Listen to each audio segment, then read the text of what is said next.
Ya, maaf saya menampilkan kalkulator dulu ya. Di sini sudah saya tampilkan kalkulatornya, bahwa nilai tadi untuk sini ya, maaf dulu, kita ke ini ya, ke jadi hilang.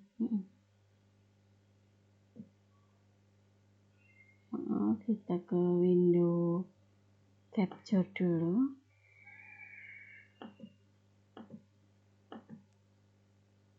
Window capture-nya ini ya, window capture ya, ini kita cari di sini, nanti kelihatan semua. Untuk di sini kan dia T-nya 0,67 dari mana? Nah, saya ambilkan dari sini. Untuk kalkulatornya sudah saya siapkan bahwa untuk perhitungan dari mana 0,67 ini ya, 1 kan T kan per F, F-nya sudah diketahui 1,5, maka T-nya adalah 1 dibagi F-nya 1,5, jadinya 0,6667. Jadi disingkat aja, kita mau berapa angka di belakang koma. Kalau 3 angka berarti ya 3 angka aja, berarti 0,667 seperti itu ya. Berarti kita di sini aja. Oke, lanjut ke sini ya. Jadi kita hitung aja pakai kalkulator aja ya, berarti 2pi kali ini dibagi ini 2 kali 3,14 kali ini dibagi ini, hasilnya 7,54. Kemudian kita koskan ya. Di sini bisa kita hitung pakai kalkulator juga. Untuk menghitungnya kalian harus tahu ya gimana ya.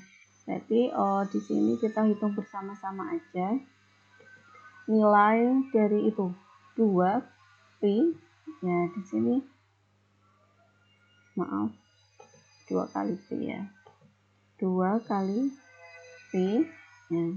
Terus dikalikan 0,8, nah ini ya, sama dengan ini dibagi 0,667,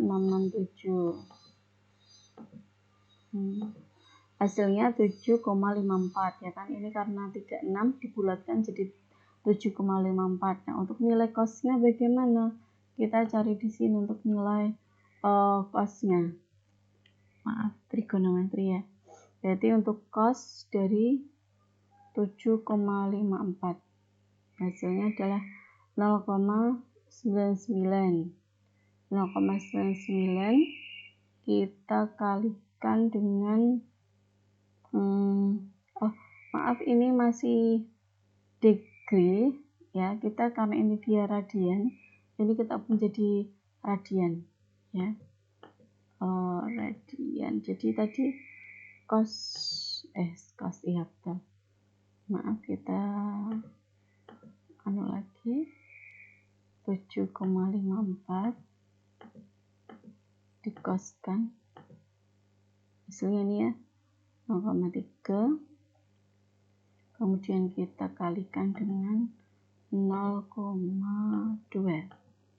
hasilnya adalah 0,0617 ya, kurang lebih hampir sama lah 0,06 ini ya. Tadi kan ini diradiankan ya. Nah, kalau degree Bu, hasilnya beda ya. Tadi berapa? 7,54. Nah, 7,54 di cos, kalau kita kalikan dengan 0,2, hasilnya ini 0,9. Jadi karena di sini radian, jadi ini harus diubah menjadi radian. Di kalkulator juga bisa kok, degree dan radian. Degree berarti derajat, kalau radian kan dia pakai ingatnya kan 3,14 ya, berarti dia radian. Yang ini juga sama, ini juga pakainya radian. Jadi perhitungan kalkulatornya juga pakai radian. Diingat-ingat ya, dikalikan dulu, dibagi, baru disinkan. Tapi sin di sini juga harus bentuknya radian, baru dikalikan dengan yang di sini. Nah, untuk V-nya juga sama, gitu ya. Oke, kita lanjut di sini.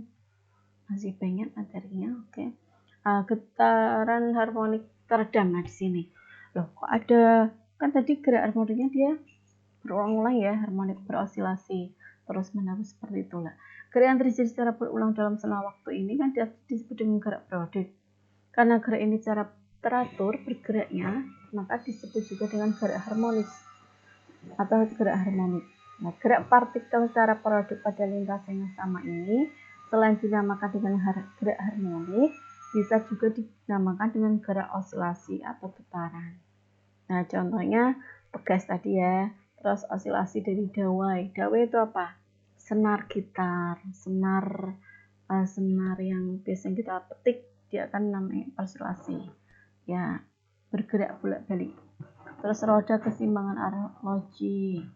Terus atom dalam molekul, atom itu juga bergerak bolak-balik ya, putar. Nah, gerak bolak-balik benda yang bergetar ini tidak tepat sama karena pengaruh gaya gesekan. Nah, ketika kita main gitar misalkan ya, senar gitar tersebut akan berhenti bergetar apabila kita menghentikan petikan. Demikian juga bandul yang berayun, dia akan jika tidak digerakkan secara berulang ya, dia akan berhenti. Nah, kenapa dia bisa berhenti dengan sendirinya? Karena adanya gaya gesekan atau gaya gesek udara. Nah, inilah gaya gesekan atau gaya udara ini, gaya gesek udara yang menyebabkan benda-benda yang berosilasi itu berhenti dengan sendirinya. Nah, gaya gesekan ini disebut dengan getaran harmonik teredam. Nah, walaupun kita tidak dapat menghindari gesekan itu, kita dapat meniadakan efek teredaman itu dengan apa? Dengan cara menambahkan energi ke dalam sistem yang berosilasi. Jadi biar dia tidak berhenti ya kita kasih lagi, kasih gaya lagi, kita kasih energi lagi, biar bisa dia berosilasi kembali seperti itu, ya. Sehingga dia energi yang hilang akibat gesekan, jadi dia tetap berosilasi meskipun ada gaya gesekan udara di situ, jadi nggak pengaruh. Nah, contohnya adalah pegas dalam arloji. Kenapa jam itu bisa berputar terus-menerus? Karena dia ada energi di dalamnya yang menyebabkan menghilangkan adanya gaya gesekan itu. Nah, cara kerja yang kalian bisa cari tahu sendiri di web ya. Nah, gaya pemulih tadi pada gerak harmonik sederhana ya, kita tahu di sini ada dua yang kita pelajari di sini. Yang di rumus pertama tadi ada pada pegas dan pada ayunan yang saya bilang ya. Kalau pada pegas kita pakai rumus untuk gayanya F sama dengan gaya atau KX tadi ya, simpangannya. Jadi notasi untuk simpangan itu atau pertambahan panjang pegas itu bisa pakai Y, pakai X, pakai L, bebas. Pokoknya yang penting notasinya atau lambangnya tuh menyatakan bahwa dia pertambahan panjang atau simpangan. Gitu aja. Untuk gaya pemulih pada ayunan pendul sederhana, nah ini tadi ya untuk ayunan Mg sin theta. Gaya pemulihnya pada ayunan pendul. Tadi Bradado frekuensi sudah saya jelaskan juga bahwa frekuensi adalah super T dan T adalah super F. Diingat-ingat. Dan untuk pegas, nah tadi yang rumus yang pertama tadi saya sampaikan bahwa untuk pegas rumus Bradado ada 2pi akar M per K, jadi pakai massa dan konstanta pegas. Tapi untuk ayunan pendul rumus T-nya kita pakai adalah 2pi akar L per G. L adalah panjang tali pendulnya, G adalah gravitasi buminya. Ya. Untuk simpangan, kecepatan dan percepatan di awal juga sudah ada untuk rumus simpangannya, ya asin omega T. Nah di sini untuk nilai kecepatan di sini, ya pada awal posisi theta 0, nah, ini ada yang namanya di sini kita mengenal sudut fase. Nah sudut fase ini kita lambangkan dengan theta. Ini namanya sudut fase, nilainya adalah 2 pito ya. Nah di sini atau ini namanya apa ya, omega kecil ya. Nah omega kecil ini nilainya adalah T per T besar plus theta 0 per 2 pi. Ini beda fasenya, delta to ya, delta pi ini juga dibaca pi juga bisa ya. Pi 2 min pi 1 sama dengan T2 min T1 dibagi T. Jadi rumusnya dari sini diturunkan. Ini untuk jika ada ya, jika ada pertanyaan tentang sudut fase, beda fase seperti itu, fase getaran, kita pakainya rumus ini. Ya, tapi ya jarang sih, tapi itu untuk pengetahuan kalian juga. Nah, untuk kecepatan di sini rumusnya juga sama, omega A cos omega T.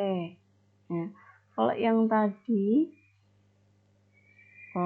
di sini untuk gerak harmonik sederhananya ya, ya.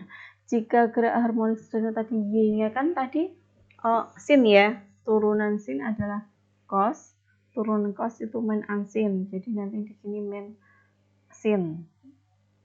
sin, ya. Nanti bisa dipelajari lagi untuk rumus-rumusnya. V maksimumnya omega A tadi ya sama ya. Dan kecepatan benda di posisi sembarang Y nilainya adalah omega akar A kuadrat min Y kuadrat. Nah, rumus-rumus saja ini. Nilai percepatan maksimumnya omega kuadrat A. Ingat-ingat ya. Energinya, energi yang dipakai masih dengan energi kinetik dan energi potensial.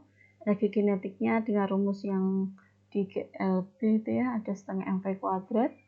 V-nya diganti dengan V gerak harmonik sederhana menjadi EK, karena K sama dengan M omega kuadrat ya, masuknya ke sini setengah K A kuadrat cos kuadrat omega T. Ya rumusnya emang agak rumit, tapi untuk pengetahuan kalian bahwa di dalam gerak harmonik secara energi kinetik pergerakan dari benda ada seperti ya geraknya, osilasinya itu. Terus energi potensial tadi apa, simpangannya, ada simpangan jauh, simpangan yang ya kan semakin lama simpangannya juga semakin teredam tadi ya, semakin habis. Nah, tapi jika gesekan diabaikan, energi totalnya menjadi energi mekanik, dinamakan energi mekanik, itu sama dengan energi potensial ditambah energi kinetik ya. Secara jika maksimum nilainya ini 1, maka untuk energi mekaniknya adalah setengah Ka kuadrat. Hanya amplitudenya simpangan terjauh, K konstanta pegasnya dikalikan setengah, hanya dikuadratkan gitu ya. Untuk satuan dari energi semuanya sama, kinetik, potensial, dan mekanik itu nilai satuannya adalah joule. Ingat dengan lambang J ya, dari ringkasannya bisa dibaca cos dan sin. Sin cos.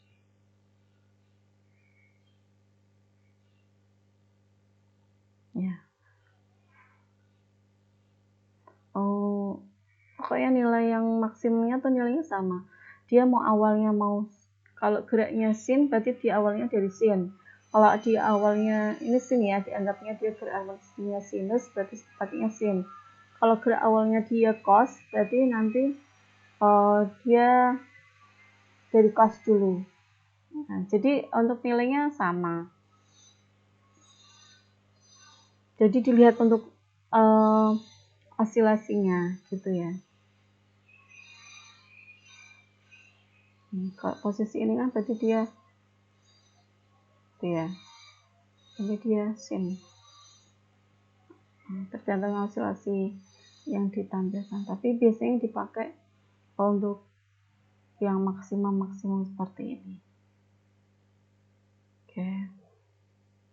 Latihan soalnya dipelajari saja, dibuat latihan di rumah, siapa tahu masuk nanti di UAS, sehingga kalian harus punya jawabannya nanti bisa buat contekan kalian untuk UAS ya. Jadi dikerjakan dengan baik ya. Oke, sekian dari saya, terima kasih, mohon maaf bila ada kekurangan dan kekeliruan. Nanti kalau ada pertanyaan boleh ditanyakan langsung via WA. Terima kasih. Assalamualaikum warahmatullahi wabarakatuh. Oke, sampai jumpa semuanya.